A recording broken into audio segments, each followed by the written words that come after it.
Gostaria de compartilhar com vocês, ou melhor, continuar compartilhando sobre o livro do profeta Ageu.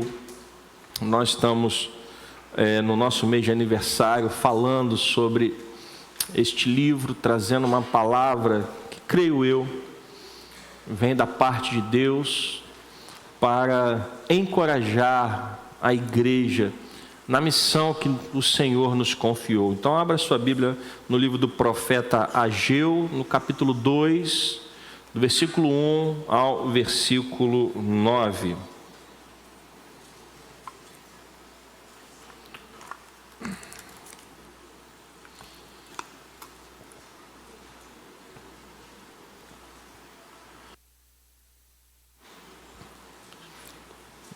A palavra do Senhor diz assim: no segundo ano do reinado de Dario, no 7º mês, no 21º dia do mês, a palavra do Senhor veio por meio do profeta Ageu, dizendo: fale agora a Zorobabel, filho de Salatiel, governador de Judá, e a Josué, filho de Josadaque, o sumo sacerdote, e ao remanescente do povo, dizendo: quem de vocês que tenha sobrevivido contemplou este templo na sua primeira glória?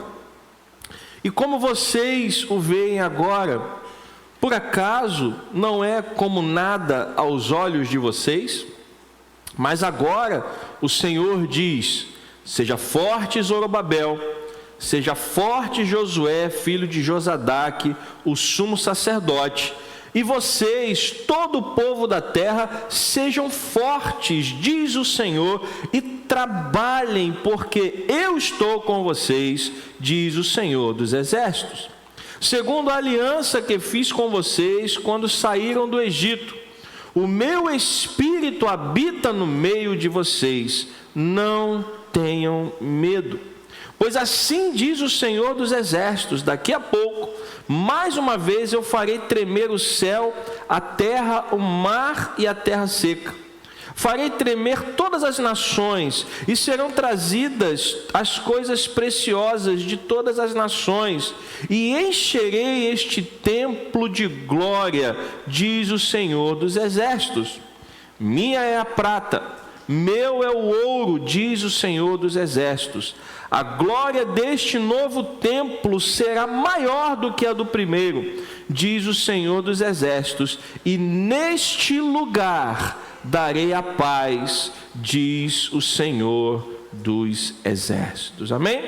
Vamos orar. Pai querido, Pai amado, fala conosco nessa manhã, que o Teu Espírito tenha liberdade para falar aos nossos corações, que os nossos ouvidos estejam abertos à Tua voz, Senhor, e que o Senhor possa colocar em nossos corações o que a Tua palavra quer nos ensinar.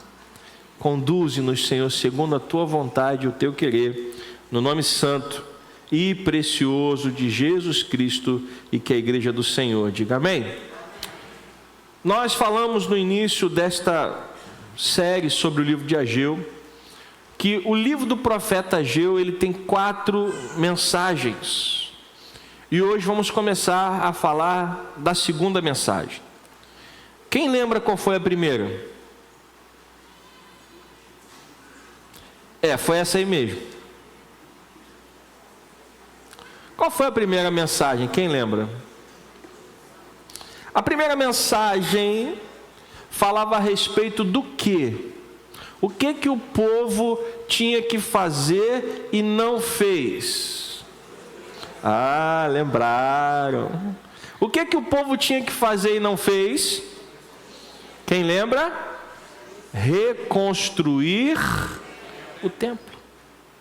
A primeira mensagem de Ageu foi que o povo tinha abandonado a reconstrução do templo diante das dificuldades, e nós falamos aqui as dificuldades financeiras, a perseguição das nações vizinhas, e eles então restauraram o altar, pararam a reconstrução do templo e foram cuidar das suas vidas, reconstruir as suas casas, restaurar os seus negócios, e falaram: o templo a gente deixa para depois.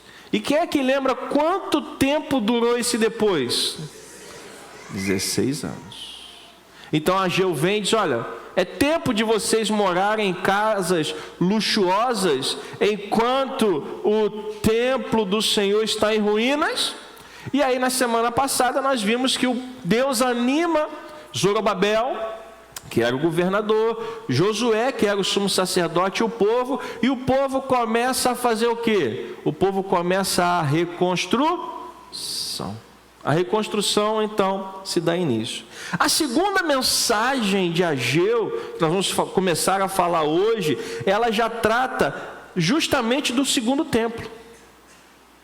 Então veja que, voltando ao versículo 1, no segundo ano do reinado de Dario, no 7º mês, e aqui está sendo traçada a cronologia, a palavra do Senhor vem novamente a Ageu.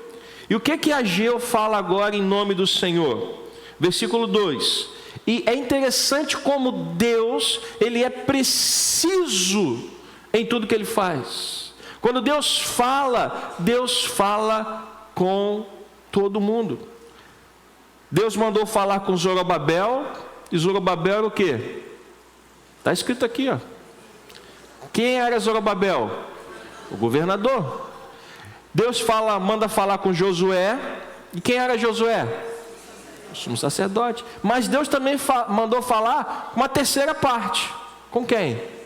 Com o povo. Porque, como eu disse aqui, a obra de Deus, ela não pode ser feita sozinha. Zorobabel não faria nada sem Josué e o povo. Josué não faria nada sem Zorobabel e o povo não faria nada sem Zorobabel e sem Josué, porque Deus trabalha em aliança. Então Deus estabelece pessoas para fazer a sua obra, e cada um tem a sua missão. Zorobabel tinha a sua, Josué tinha a sua, e o povo tinha a sua. Zorobabel não podia fazer o que o Josué podia, e nem vice-versa, e o povo também tinha o seu papel. Imagina se todo o povo quisesse ser governador, ia ser uma confusão. Então Deus estabelece pessoas que vão receber essa missão de liderar, mas o trabalho é feito em conjunto, e quando Deus fala com todo mundo. Fale agora a Zorobabel, fale agora a Josué, e fale agora ao remanescente do povo. E agora, do que Ageu estava falando? Versículo 3. Meus irmãos, nós precisamos entender que o templo, agora, ele estava sendo reconstruído em circunstâncias completamente diferentes das quais o primeiro templo foi construído. Como é que foi construído o primeiro templo? Quem lembra? Ih, pastor, eu não estava lá não era nem nascido. Então, quem foi que construiu o primeiro templo? Isso todo mundo sabe, amém? Quem construiu o primeiro templo? Quem era Salomão? Filho de quem? E quem era Davi? Quem foi Davi? Segundo a história, ele foi conhecido e ele é conhecido até hoje como o maior rei da história de Israel. Agora, por que Salomão construiu o templo? Quem, na verdade, queria construir o templo? Davi. Davi queria construir o templo, mas Deus disse que ele não poderia construir o templo do Senhor, e Deus disse o porquê. Quem lembra o porquê? Davi tinha sangue nas mãos. Que sangue Davi tinha nas mãos? Davi era um homem de guerra. Davi matou muita gente. Por que Deus disse que Davi não podia construir o templo, se era o próprio Deus quem mandava Davi ir às batalhas? Davi tinha um sangue nas mãos que ele não deveria ter. Que era o sangue de quem?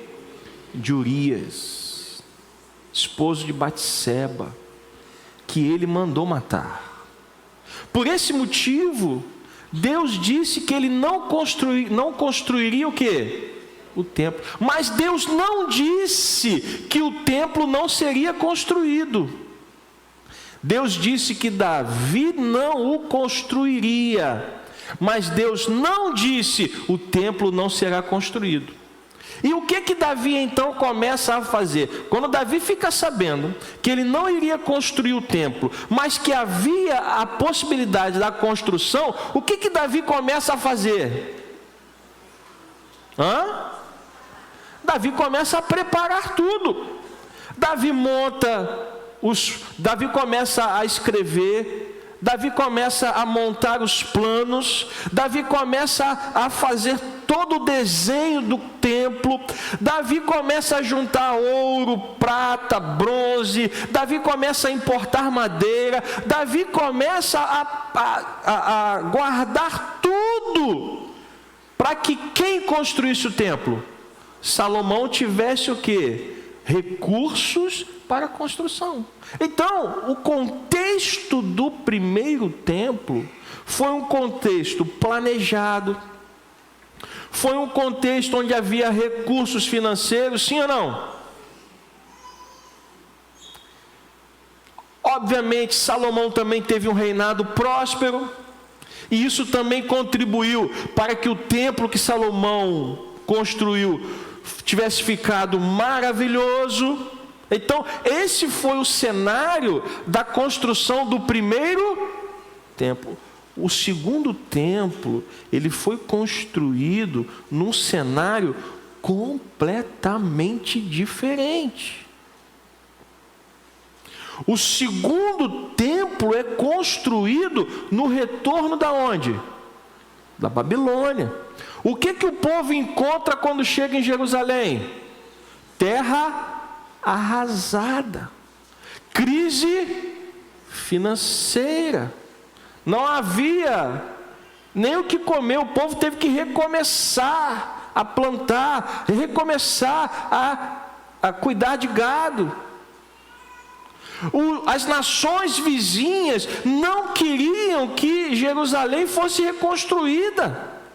Então, o cenário da construção dos dois templos, eles são completamente o quê?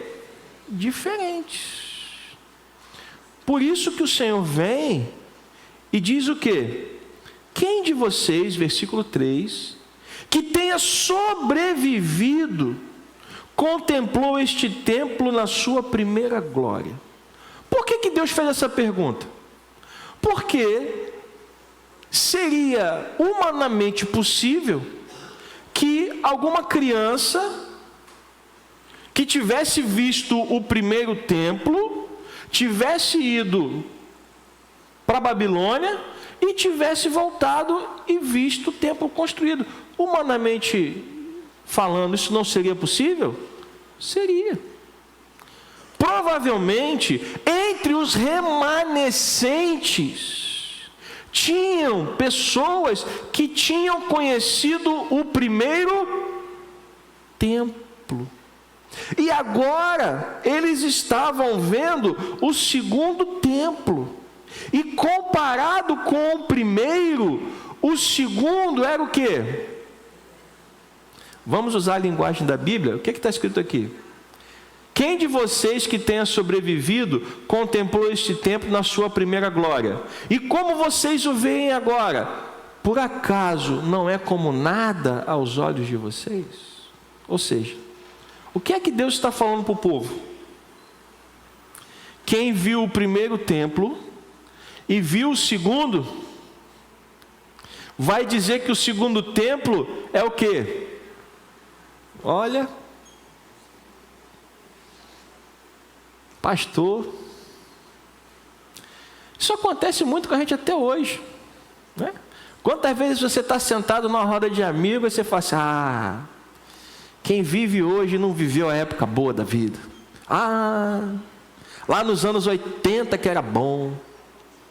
Hoje em dia, essas crianças não sabem de nada, não vivem nada.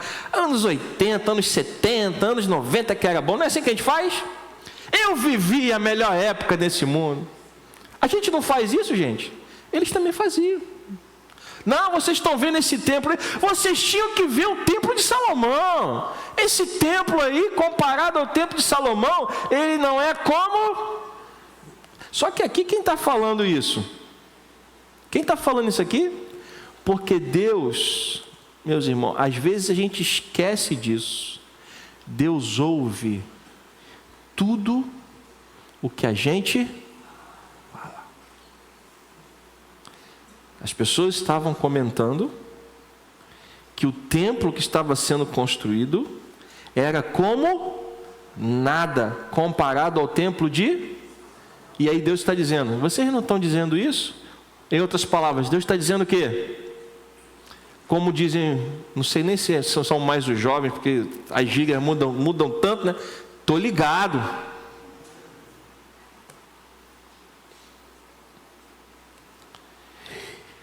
E quando você está à frente de um trabalho, quando você está à frente de um serviço, quando você está à frente de uma missão, quando existem pessoas que comparam o trabalho que você está fazendo com o trabalho que foi feito anteriormente, e quando essas pessoas dizem, não, você está indo bem, mas antigamente era muito... O que você acha que passa no coração da pessoa que está à frente da missão? Ela fica alegre? Ela fica feliz? Ela, puxa vida, o sonho da minha vida, estão comparando o meu trabalho com o meu antecessor e estão dizendo que o meu é pior. Glória a Deus por isso. Você acha que é assim que a pessoa se sente? Sim ou não? E é assim que Zorobabel estava se sentindo. Zorobabel, ele chegou e encontrou terra arrasada.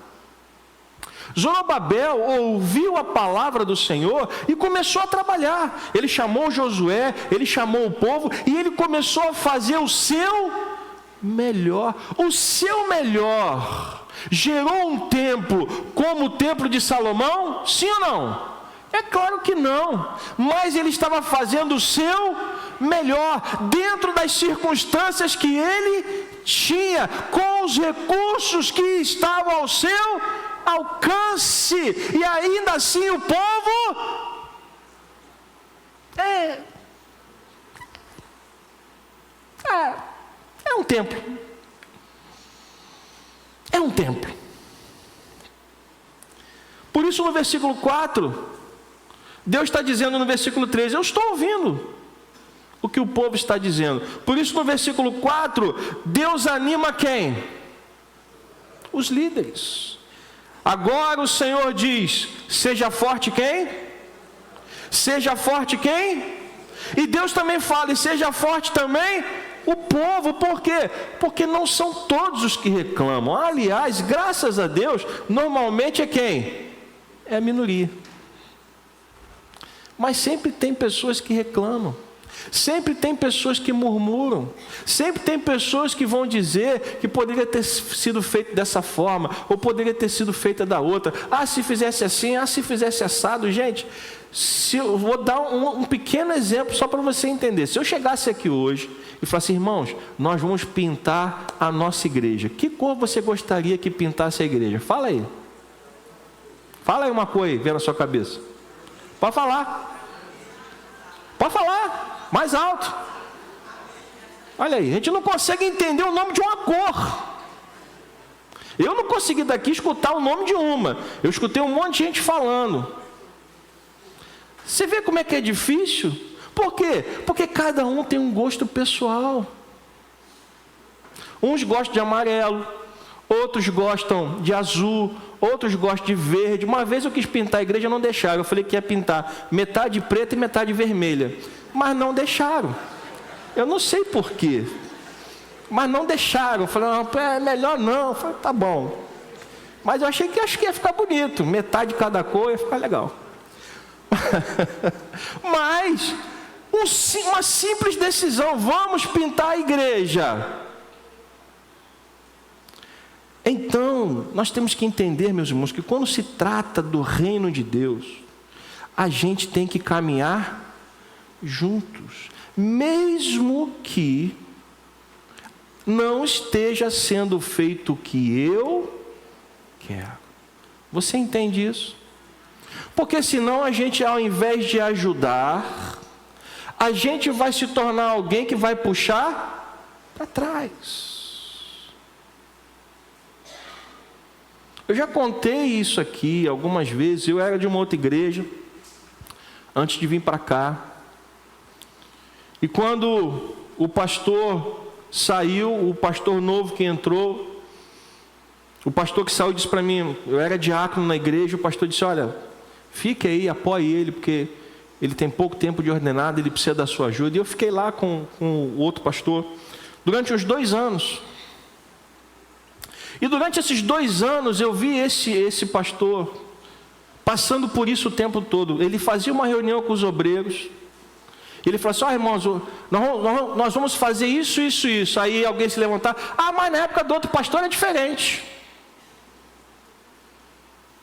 E ele com muito amor, falou, eu sei, mas agora a gente vai fazer assim. Aí passava para o outro ponto da reunião, olha, nós vamos fazer assim. Mas na época do outro pastor não era assim não, pastor. Eu vi esse homem passar por isso 2 anos inteiros. E no final desses 2 anos eu percebi que eu estava me tornando uma dessas pessoas também.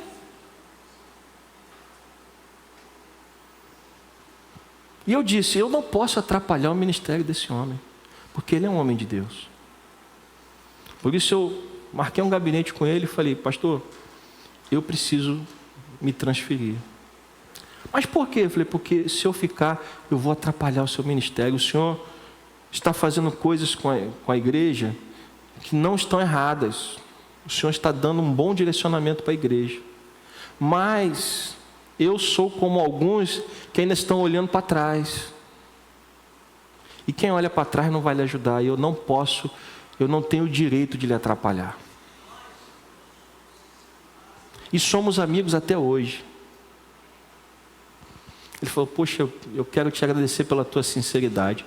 Oramos, eu vim para cá, e ele ficou lá, e somos amigos até hoje. Porque nós não podemos ser as pessoas que vão dar para trás. Nós precisamos entender que mesmo que não esteja sendo feito o que eu quero, há uma missão maior. Qual era a missão maior aqui? A reconstrução do templo. O templo estava igual ao de Salomão? Não. As condições eram as mesmas? Não. Os recursos eram os mesmos? Não. Mas o que é que estava sendo construído? Um templo ao Senhor. E isso é maior do que Zorobabel queria, era maior do que Josué queria, e era maior do que o povo queria, porque era a vontade de quem? De Deus. A vontade de Deus tem que estar acima da nossa vontade sempre. Porque a igreja não existe para satisfazer os desejos humanos. A igreja existe para cumprir a ordem e a vontade de Deus. Ele é o Senhor da igreja, e não nós. E nós precisamos entender isso. E para piorar o cenário, sabe o que o templo de Salomão tinha que o templo de Zorobabel não tinha?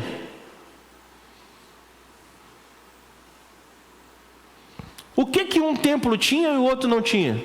Eu já falei isso aqui. O templo de Salomão tinha uma coisa e o templo de Zorobabel nunca teve. Quem lembra? Tem gente que já está lembrando aí. A Arca da Aliança. O templo de Salomão tinha o quê? A arca. Ficava lá no Santo dos Santos. E o templo de Zorobabel tinha a arca? Por quê? Porque na invasão da Babilônia a arca se perdeu. E o que a arca representava? A presença, a glória de Deus. Então por isso que as pessoas olhavam e falavam assim, poxa, esse templo, ele é até parecido, mas ele não é tão suntuoso. Mas tem um problema maior, a arca não está aí. Deixa-me te perguntar uma coisa. A glória do templo, ela depende do que você acha ou depende do que Deus acha? A glória do templo depende do que você acha ou depende do que Deus acha? Deixa-me te responder isso. A glória do templo não se dá pela percepção humana, mas sim pela presença de Deus.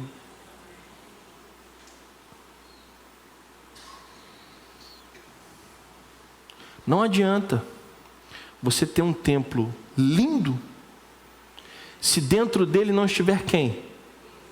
Deus. É por isso que às vezes você vai numa igreja pequenininha, simples,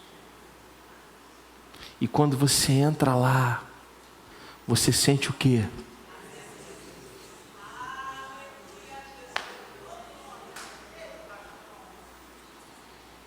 Porque é Deus quem glorifica o templo.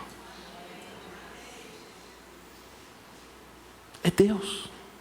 E se a gente não entender isso, a gente vai ficar olhando para um prédio e a gente vai ficar dizendo: tem 6 ar-condicionados, podia ter 8, né? O pastor só botou 6. Não tem muito, 4 dava. Esses bancos aqui podia ter uma almofadinha.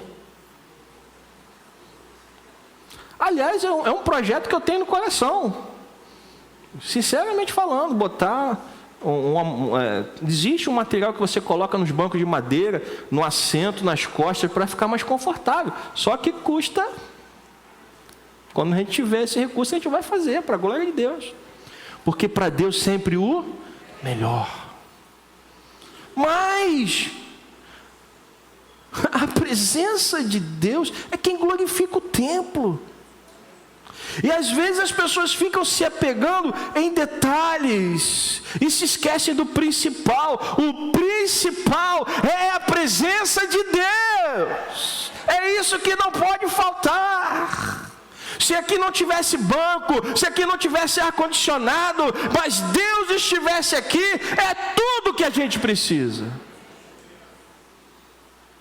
Pastor Arão vai estar aí no dia 9, ele me mandou cada imagem.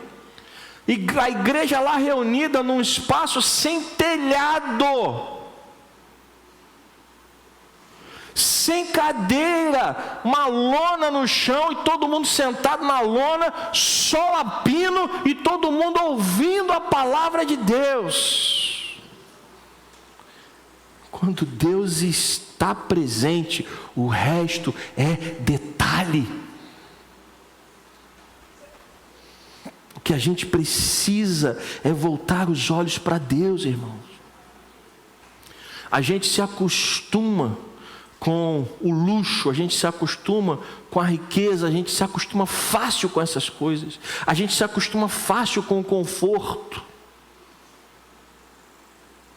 Mas a verdade é que o conforto nos afasta de Deus. O conforto nos afasta. Nós estamos evangelizando 2 domingos no mês. A gente fala, chega mais cedo, gente, para evangelizar. Eu glorifico a Deus porque tem um grupo de pessoas que chega. Mas na verdade, o que é que nos impede de chegar mais cedo? É o conforto, gente. Eu vou ficar lá fora no calor, lá dentro tem ar-condicionado. Mas eu pergunto a você, e as almas que estão lá fora? E as pessoas que precisam ouvir falar de Cristo? Então, o conforto, ele não pode se tornar o motivo do nosso afastamento de Deus. Posso ouvir um amém? Então, o que Deus está fazendo aqui é animar Zorobabel, é animar Josué, é animar o povo, porque apesar das reclamações, o que é que estava andando? O que é que estava andando? As obras do templo. Você pode dar glória a Deus por isso? Então não importam as reclamações, o que importa é que a obra de Deus aconteça. Você pode dizer amém? É isso que tem que acontecer. E se alguém estiver murmurando, deixa para lá. Quer murmurar? Murmura com a parede, irmão. Mas vamos fazer a obra. Vamos dar as mãos, vamos nos unir, vamos fazer a vontade de Deus, vamos reconstruir o templo, assim diz o Senhor. Porque se eu ficar olhando para trás, eu não chego a lugar nenhum. Quem olha para trás erra o alvo. E sabe quem falava isso também? Quem é que falava algo parecido com isso? Eu vou te dar uma dica. Começa com G e termina com ZUS.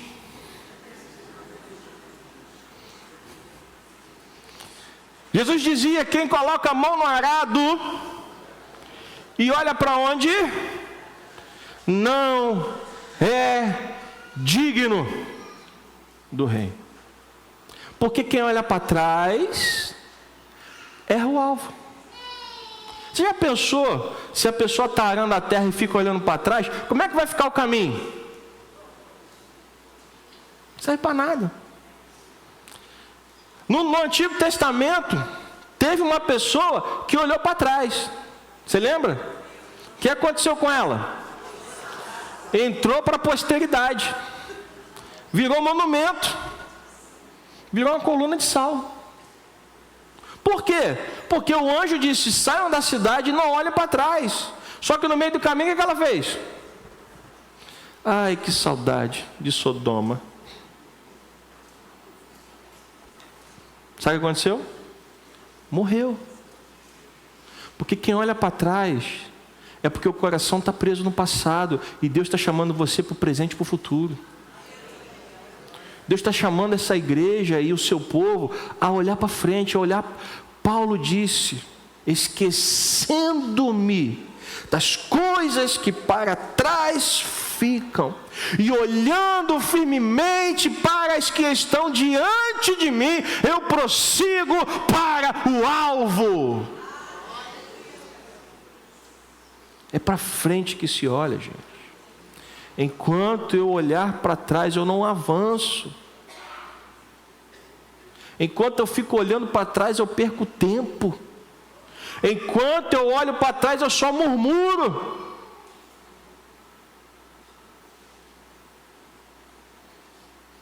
O passado já passou. Você não vai voltar para lá. Ah, pastor, eu queria voltar lá para os anos 80, aquilo que era uma época boa de viver. Não vai. É daqui para frente, gente. Você tem que tentar chegar o mais longe possível. Mas para trás não vai. Entendeu? Tem que tentar chegar em 2050, 2060. Tem que ir o mais longe que você conseguir. Mas para trás você não vai. Mas tem gente que fica presa no passado e fica falando do passado e fica olhando para o passado. Ah, porque hoje não é igual antes. Ah, porque isso não é igual aquilo. Ah, porque esse não faz igual aquele. Gente, não é isso que Deus quer. Nós nunca vamos apagar a história, amém? A história não se apaga. Mas a história tem que nos ensinar a olhar para frente. Essa igreja tem uma história. Aliás, nós temos aqui no corredor uma cronologia da história. Tem lá pastor Hugo, irmã Elianai, bispo Luiz Paulo e a irmã Vera, pastor Hélio, a irmã Glória. Eles fazem parte da história dessa igreja. Nunca serão apagados.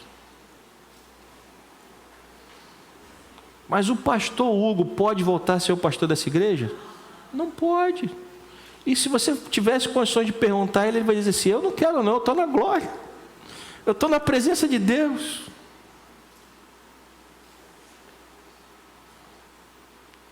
Mas o passado tem que nos ensinar a olhar para frente. Enquanto você estiver preso ao passado, você não avança. Amém? Eu não vou conseguir terminar hoje, mas eu queria só fazer essa introdução. Nós temos que aprender com a história. Os contextos eram diferentes. Os templos foram construídos ou reconstruídos em cenários completamente diferentes, mas Deus, Ele é o mesmo. Deus não mudou. E ele continua dizendo: olha, eu estou ouvindo, eu estou atento, e eu estou com vocês, porque ele fala no versículo 4: seja forte Zorobabel, seja forte Josué, e sejam fortes vocês, todo o povo da terra. Você pode dar uma glória a Deus? Agora, por que Deus estava dizendo para eles serem fortes? Final do versículo: por que eles podiam ser fortes? Porque eu estou com vocês, diz o Senhor dos Exércitos. Só podemos ser fortes porque Deus está com o seu povo, Deus está com a sua igreja, Ele é o Senhor da missão. É por isso que Ele diz: sejam fortes, porque eu estou com vocês. E é isso que tem que nos colocar no caminho, é isso que tem que moldar a nossa fé.